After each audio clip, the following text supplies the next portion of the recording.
Griffin, it's my favorite week of the year. You have great family, great food, and great football, but not just any football. Rivalry week is here. Yeah, it's one of my favorite weeks of the season too. All those in-house rivalries. You got Oregon, Oregon State, Alabama, Auburn.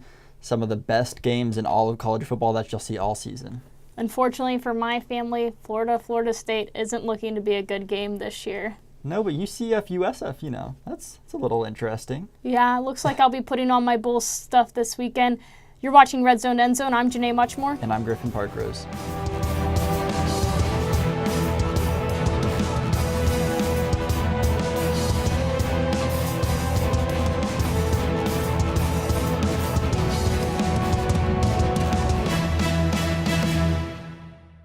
Well, this will be the best game of the week, Alabama and Auburn. It's a game I've been looking forward to all season. Yeah, it's a game most people look forward to all season. You mark your calendar for when this game is every single year. It's always at the very end of the season. And this year seems to have a little more weight behind it. Whoever wins this wins the SEC West and is almost in line for a college football playoff. If Alabama wins and if Auburn wins, it's going to create a lot of chaos, and it'll be really interesting to see what happens after that. And this could be a really good matchup. If Auburn shows up and beats Alabama, they're just going to shake and rattle and roll some stuff in college football. They might be the first team to ever make it to the college playoffs with 2 losses. Yeah, that'd be pretty incredible. There's a lot of teams this year who have the opportunity to make it with 2 losses, but Auburn seems to have the best chances. If they beat Alabama, they already beat number 1 Georgia. If they beat another number 1 team in Alabama, and then they go into the SEC championship and beat Georgia, who will probably be a top 5 team again, it's pretty hard to argue with that resume. The highlight of their season was 2 weeks ago when they played Georgia. They dominated all around. On offense, they were confident. They've been confident all season, and they took several risks in the Georgia game in particular, including 3 touchdown passes that were more than 30-plus yards. They also have a lot of great receivers. They've got the backs. They've got it all. As much as people would like to think of this offense relying on certain individuals, like Kerryon Johnson, who is currently injured, it doesn't. Stidham has 7 more backs in the backfield with him that combine for over 1,500 yards. But no one said it better than Gus Malzahn himself. This team seizes the moment, and the defense did an excellent job of stopping such an explosive run game like Georgia. And that's going to be similar to the one they're going to face this weekend. Limiting 2 of the SEC's top rushers, Sony Michel and Nick Chubb, to less than 46 yards combined, that is huge. They're a unit that normally gains 270 yards per game. And even the special teams has been out there creating opportunities, capitalizing on fumbled punts, everything. Yeah, that's something that Auburn's been really successful at. And one of the most memorable Iron Bowl moments for me anyway was that amazing field goal return for a touchdown a few years back. Just another special teams play that won Auburn the game. But when you're talking about Alabama, it's pretty hard to compete with them, especially statistically. They haven't been the best as of late. They've had a lot of injuries, especially on that defensive side, but they still have one of the best defenses in the country, even though there are a lot of backups on the field.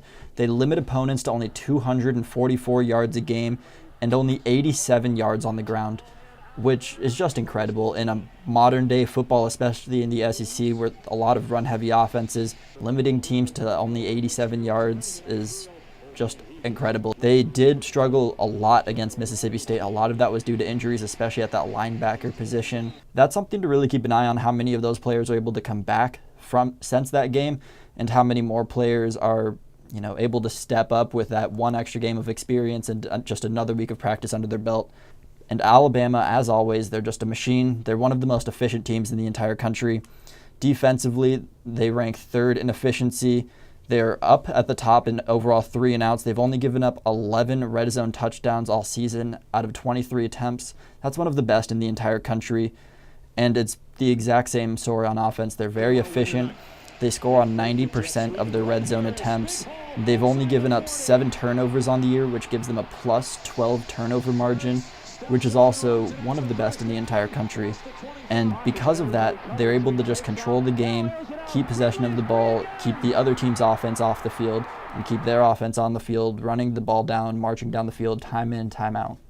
But here's the problem with Bama. They haven't been challenged this season. If you look at Auburn, they stepped outside the SEC. They played Clemson. That's a big game for them, and they played well. They only lost by 8 points, a one-possession game. Easily could have gone in their favor.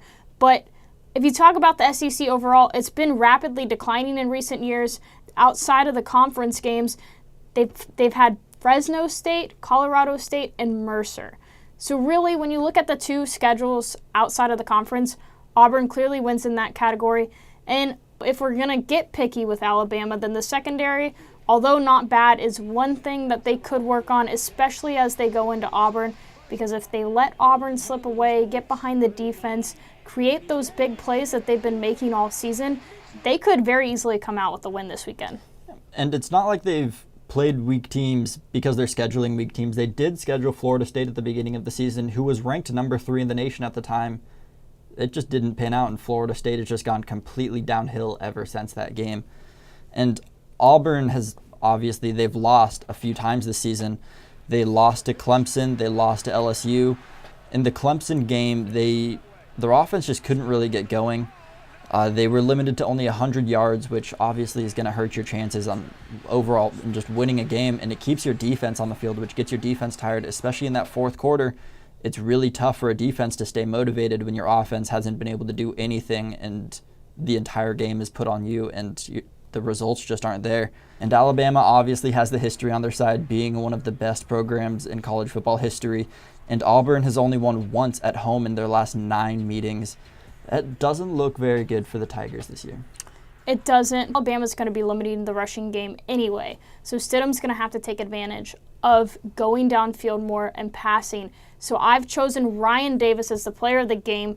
He's got the speed on the secondary, and he's already had 564 receiving yards for 5 touchdowns this season. As long as he continues to keep up his explosiveness and getting back behind the defense, he's going to be good to go in this game. I also think that a receiver, especially on the Alabama side of the ball, is going to have a huge effect on the game. I think Calvin Ridley is definitely a player to keep your eye on. He's 3rd all-time in Alabama history for both receiving touchdowns and receiving yards, putting his name up there with the likes of Julio Jones, Amari Cooper, and other great Alabama receivers they've had in the past. He's possibly one of the best receivers in the entire country, especially when you consider the fact that he's fairly consistently double covered and the competition that he goes up week in and week out against those other tough SEC secondaries.